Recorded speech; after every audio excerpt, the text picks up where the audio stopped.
नज़ला ज़ुकाम ओ दुश्मन जनाब जेड़े सर्दियां गर्मियां हर टाइम साढ़े नाल पंगे लैंदे रहंदे ने।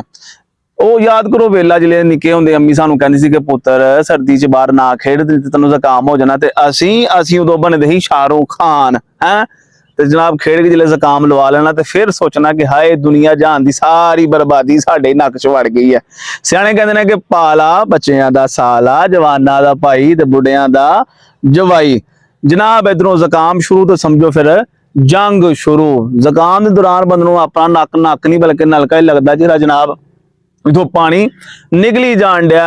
एक साइड से बंदा ज़ुकाम का इलाज करन दिया हुंदा ते दूसरी साइड से जनाब बंदा अपना सिर फड़ के बैठा हुंदा। ज़ुकाम के दौरान जनाब बंदे का नक उस टूटी वांगू बन जाता है कि जिन्हों बंदा रोकन की नाकाम कोशिश करता रहिंदा है। जिहड़े बंदे नूं जनाब ज़ुकाम हुंदा ते ओहदियां जिहड़ियां छिक्कां हुंदियां भी अद्धियां अधूरियां हो जांदियां ते छिक के दौरान जिहड़ा बंदा इंज करके मुंह बनांदा ते लोग देख के हसदे ने। मैं तुहानूं अपनी गल सुनाना।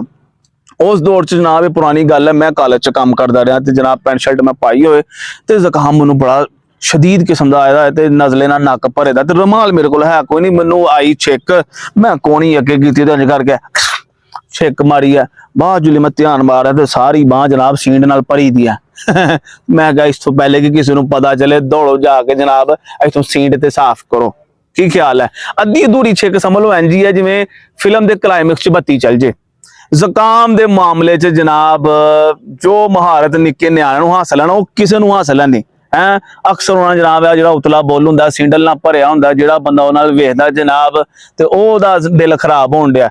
जो ही किसी न्याणे नाल तुसीं इस तरह करके वेखो ते अख नाल जो ही अख मिलदी है ना ते जनाब सींडल गायब। कई न्याणे ते ऐसे भी हैं जनाब जिहड़े अपनी सींडली का टेस्ट ही लैंदे रहिंदे ने। मैं तुहानूं एक बस च जनाब एक वाकया सुनाना।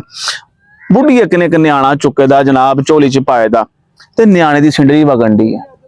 इत्थे आ गई है, इत्थे आ गई है, इत्थे आ गई। बंदा एक वेखण दिया तो दिल बड़ा खराब होण दिया ते के कुछ ना कहना की बिल आखिर जिले सिंडली इत्थे जी पहुंच गया, उन्हें कहा बीबी न्याणे दा नक साफ कर ले, पिछे बहुत सप्लाई है। ते कई बारी बंदे नूं हो जाता है बड़ा ही टीठ किस्म का ज़ुकाम, जोर ला ला के जनाब ला के बंदा मूँह लाल हो जाता है।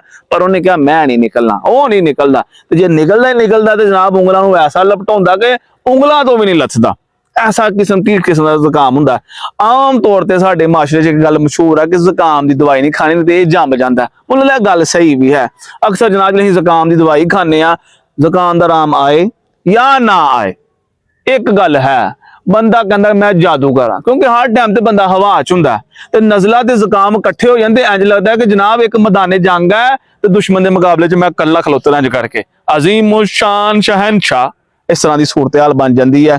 खैर ज़ुकाम जिहड़ा है नज़ला है सानू मजबूत बनाता है। आखिर दी एक गल है, ज़ुकाम है सरकार पढ़ाई का दुश्मन। तुसी टीवी देखो, गल्लां करो, बाजारां च फिरो, जो मर्जी करो, कोई टेंशन नहीं। पर जू ही तुही जनाब किताब लैके बहना है ते टिप टिप बरसा पानी। हसदे वसदे रहो जनाब। वीडियो चंगी लगी तो लाइक करो, शेयर करो ते सब्सक्राइब करो। मिलते हाँ अगली वीडियो च। टन टन टन टन टन।